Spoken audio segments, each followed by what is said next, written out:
इनको मैं खिला देता था, मैं खुद खाऊं या ना को, इनको मैं खिला देता था। कल की बात है कि मैंने कल इनको खाना खिला दिया तो मैं कल भूखा सो गया। मैंने इनको किसी को शो भी नहीं होने दिया, बच्चों को पता भी नहीं लगने दिया कि मैंने कुछ नहीं खाया। बच्चे भी देख के एहसास करते हैं कि पापा आपने कुछ नहीं खाया। फिर क्या करता है, फिर मैं चुप करके लेट सो जाता हूँ। अब सुबह से भी यही हाल है। आज मैंने बच्चों को भी नहीं कुछ खिलाया जी।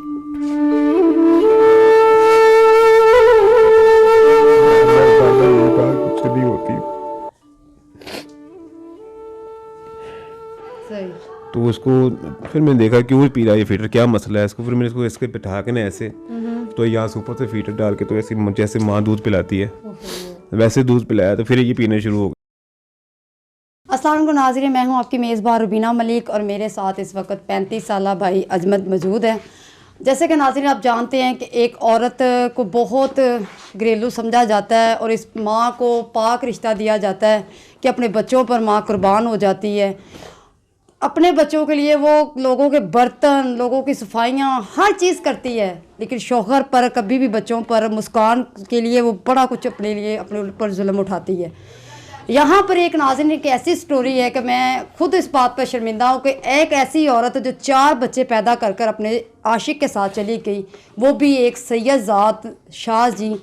शर्म आनी चाहिए कि हर औरत पर ये इल्ज़ाम लगता है जब हम ऐसी स्टोरी देखते हैं या ऐसी कहानी देखते हैं। नाज़रीन 4 बच्चे हैं, मेरा तो दिल बहुत टूट गया देख के कि 6 माह का बच्चा छोड़कर माँ का दिल कांपा नहीं जब अपनी औलाद छोड़ के जाती है। कितनी हमारी आप ख़वातीन औरतें हैं जो अपने औलाद के लिए, अपने बेटों के लिए तरसती हैं कि हमें एक बेटा मिल जाए, अल्लाह ताला में एक बेटा मिलते, बेटा लेते लेते 8-5 बेटियाँ हो जाती हैं, लेकिन बेटे का शक्ल उनको कभी मिलती है कभी नहीं मिलती। लेकिन ये ऐसी बदनसीब माँ है जो 2 बेटे और 2 बेटियों को छोड़कर जा चुकी हैं। अजमल भाई से पूछते हैं कि इन्होंने 6 माह का अपना बच्चा जो है संभाला है, माँ की तरह इनको पाल रहे हैं क्योंकि 2 साल से ये काम पर भी नहीं जा रहे। आए मैं भाई से पूछती हूँ कि इनकी किस किस मुश्किलों का सामना करना पड़ा है। अस्सलाम वालेकुम भाई। जी वालेकुम सलाम भाई। भाई मुझे ये बताएं कि जब आपकी बीवी छोड़ के गई, आप एक लव स्टोरी शादी थी जी, तो क्यों छोड़ के गई? बाजी कुछ भी नहीं हुआ, बस अच्छा भला अच्छी वाली ज़िंदगी गुजर रही थी जी, ठीक है। एकदम से मैं काम पर गया हूँ तो पीछे से चली गई है। शादी से पहले इसका अफेयर चल रहा था उसके साथ कहीं, सही, ठीक है।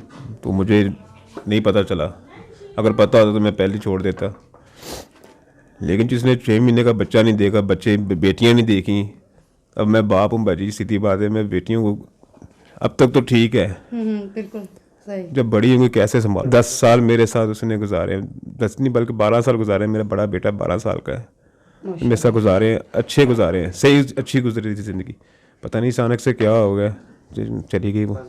क्या कोई दरमियान में झगड़ा हुआ था जिस दिन वो गई हैं कि वैसे ही आपको बिना बताए, घर को बिना बताए, बच्चों को बिना बताए चली गई? नहीं, बिना बताया चली गई। मैं तो काम पर गया था, मैं खर्चा दे के गया था घर पे। मैं कहा ये 3500 रुपये मैं दे के गया था। मैं कहा ये पैसे रख ले और अच्छा खाना बना ले, क्योंकि मना के लाया था उसको। अच्छा, तो 3500 भी ले के चली गई। तो आपको कैसे पता चला कि वो चली गई हैं? मैं काम पर था, मुझे फ़ोन आया, फिर घर से फ़ोन किया कि तुम्हारी बेगम नहीं 2 घंटे हो गए घर पे है नहीं, तो बच्चे रो रहे हैं, बच्चे अकेले हैं तो घर पे आ। मैं फिर आया घर पे, देखा बच्चों को, बच्चे रो रहे थे। बच्चा छोटा, मैं कहा चलो छोटा बच्चा ले गई होगी, पर वो भी नहीं ले गई, छोटा बच्चा भी नहीं ले गई। तो आपने ढूंढने की कोशिश नहीं की उनको? नहीं, मैंने किया था पता, फ़ौरन पता लग गया था कि किधर है। उधर मैं अपनी माँ के साथ चली, माँ की तरफ गई थी, लेकिन माँ ने उल्टा मेरे पे इल्ज़ाम लगा दिया कि तूने मेरी बेटी को मार के तो सिर फाड़ के भगा दिया उसको।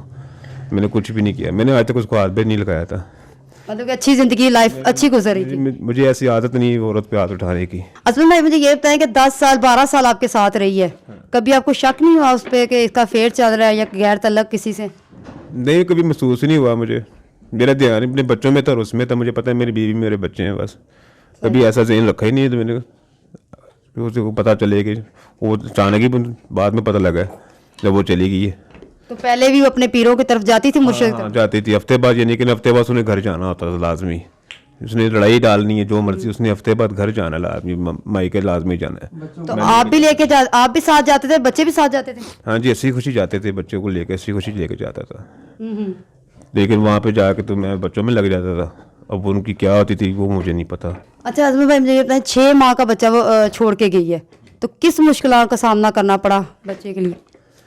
बस भाजी 6 माह के बच्चे को संभालना, माँ की हिम्मत होती है, कैसे संभाल सकती है। लेकिन किसी माँ से कम नहीं मैंने रखा। इसकी कोई भी हर किस्म की नहीं ख्वाहिश की जो जो भी थी ना, इसके बच्चे छोटे की ख्वाहिश क्या होती है, मैंने किसी भी तरीके से ना इसको मैनेज करा है। रातों को जागा हूँ, सुबह जागा हूँ, जब भी उठा है फ़ौरन पीछे पीछे इसके करना पड़ता है। फिर बाजी क्या करें। ये 6 महीने का था, माँ का दूध पीता था बाजी ये। तो जब ये देखा ना कि 2-3 दिन जब वो गई है, 2-3 दिन देखा इसको फीटर पिलाता रहूँ, लेकिन ये फीटर से नहीं इसका पेट भर रहा था। सही। तो उसको फिर मैंने देखा क्यों पी रहा है ये फीटर, क्या मसला है इसको। फिर मैंने इसको इसके बिठा के ना ऐसे, तो यहाँ से ऊपर से फीटर डाल के, तो ऐसे जैसे माँ दूध पिलाती है वैसे दूध पिलाया। तो फिर ये पीने शुरू हो गया। फिर ये नहीं कि उसको पता लगा कि मेरी माँ है मेरे पास।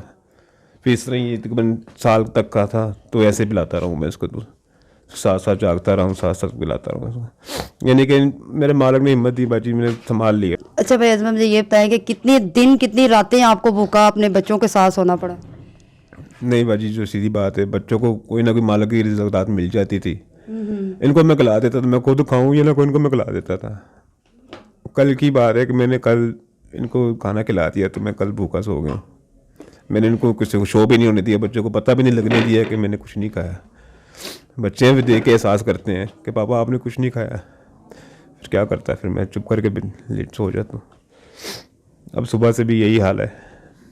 आज मैंने बच्चों को भी नहीं कुछ खिलाया भाजी। बार बार यही बात मुझसे नहीं होती। सुबह से बाजी हर घंटे बाद 10 रुपये लेता है ये बच्चा। आज सुबह से 1 रुपया आज इसने खाया। होते तो खिलाता मैं, है ही नहीं मेरे पास। अच्छा भाई मुझे ये बताएं कि जब बच्चे आपसे खाना मांगते हैं तो कैसे दिलासा देते हैं? बाजी कभी डांट देता हूँ, कभी प्यार से समझाता हूँ, कभी बाहर ले जाता हूँ, चक्कर लगाने के लिए ले जाता हूँ, लगा के ले आता हूँ वापस। क्यों डांटते हैं? इनमें क्या कसूर है? इनकी गरीबी तो इनका बदनसीबी बन गई, इनकी माँ भी छोड़ के चली गई, तो आप तो माँ है इनकी। डांटता ही मारता नहीं हूँ मैं बाजी इनको, ताकि फिर क्या करूँ, फिर मजबूर हो जाता हूँ, फिर नहीं कोई आसरा लगता फिर। अच्छा इसमें भाई मुझे ये बताएं, 2 साल से आप काम नहीं कर रहे, बड़े बच्चे हो रहे हैं माशाल्लाह, आगे आपने बच्चों के बारे में क्या सोचा मुस्तकबिल का? भाजी क्या सोचना है, काम करना चाहता हूँ मैं, लेकिन मैं काम कर नहीं सकता बच्चों की वजह से। किसी के आसरे पे बच्चे छोड़ नहीं सकता। सही। किसी का एतबार नहीं है, बेटी है मेरी, बिल्कुल ऐसे ही है। किसी का भी, सके भाई का भी एतबार नहीं कर सकता मैं। बिल्कुल, बेटी का तो बिल्कुल खास तौर पे मैं नहीं एतबार कर सकता। मैं जिस वजह से डर के घर बैठ के, मेरी बच्ची है, आजकल के माहौल बहुत ख़राब है बाजी, बाहर के बच्ची की वजह से मैं अपने इनके सिर पे रहूँगा जो मर्जी हो जाए, लेकिन काम मैं करना चाहता हूँ। मैं मांग के गुजारा नहीं करना चाहता बाजी। मेरे पास को काम होता है कि मैं ये मांग के 1 दिन होता है, 2 दिन होता है, हफ्ता होता है, लेकिन रोज़ रोज़ नहीं होता। बच्चे रोज़ खाते हैं। कोई ऐसा काम मुझे मिल जाए ताकि मैं घर बैठ के कर लूँ, बच्चा भी संभाल लूँ और बच्चों को पढ़ा भी लूँ। कोई काम आप सीखे हुए हैं? मैं सिल में इस तरह का कारीगर हूँ बाजी।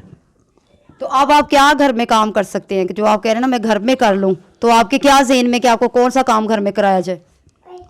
बाजी जो कारीगर जिस चीज़ का काम का हूँ तो वो तो मुझे मिलता नहीं है। अगर मिलता है तो वो लेट हो जाता है। लेट होता है तो लोगों की शादियाँ होती हैं, ऑर्डर के काम होते हैं, बिल्कुल ऐसे ही है। तो वो लोग फिर वापस ले लेते हैं काम अपना। सही। और इसके अलावा मैं खाना पकाना जानता हूँ, हांडी रोटी वगैरह मुझे पकानी आती है। सही। मतलब कि आपका ज़हन है कि मुझे छोटा सा कोई होटल बनाया जाए जहाँ पे मैं खाना वगैरह बनाऊँ और अपना गुजारा कर लूँ? जी ऐसा भी मैं कर सकता हूँ, बस ये 2 काम मुझे आते हैं और कुछ नहीं आता। जी नाज़रीन, आपने अज़मत भाई की बात सुनी। जैसे कि मैंने आपको पहले भी बताया कि बड़ी दुख वाली बात है कि एक औरत, जैसे आप मर्द को हम बहुत बुरा कहते हैं, बहुत बुरा हमारे माशरे में बहुत बुरा कहा जाता है कि औरत को बहुत अच्छा कहा जाता है और मर्द को बहुत बुरा कहा जाता है। लेकिन इस टाइम पे मैं मर्द को ग्रेट कहूँगी कि जो औरत बनकर, माँ बनकर बच्चों को पाल रहा है, और जो माँ थी वो आज छोड़कर अपने इश्क मटकों में पड़ी हुई है। तो मैं औरत को यही पैगाम देना चाहूँगी कि प्लीज़ अपने बच्चों का ख्याल करें कि जो पहले ज़िंदगी में हो गया उसको भूल जाएं, जो बाद में ज़िंदगी में आता है उसे याद रखें, अपनी ज़िंदगी में खुश रहना सीखें। क्योंकि आप 2 इज़्ज़त छोड़ के 2 बेटियों को गई हो, तुम्हें कौन अच्छा कहेगा? मेरा तो यही आपसे कहना है कि प्लीज़ औरत के ऊपर कभी भी इतना बड़ा इल्ज़ाम ना लगवाओ, क्योंकि आप तो ये काम करती हो, हर औरत पर ये इल्ज़ाम आता है कि हर औरत एक जैसी होती है। तो फिर ये जो अच्छी माएँ होती हैं, जो अच्छी नेक घर होते हैं, जो घरेलू होती हैं, उनके ऊपर भी उंगली उठाई जाती है। तो अजमत भाई को मैं कहूँगी कि ग्रेट हैं जो अपने बच्चों को पाल रहे हैं। प्लीज़ मेरी नाज़रीन से यही रिक्वेस्ट है कि इनकी हेल्प बढ़ चढ़ कर की जाए। हमारी आपकी स्क्रीन पर पट्टी पर नंबर इनका चल रहा है। मेरी यही रिक्वेस्ट है कि प्लीज़ इन बच्चियों के सर पे सहारा बने ताकि ये स्कूल जाएं, अपना मुस्तकबिल अच्छा करें, क्योंकि जो माँ ने करना था वो तो कर गई।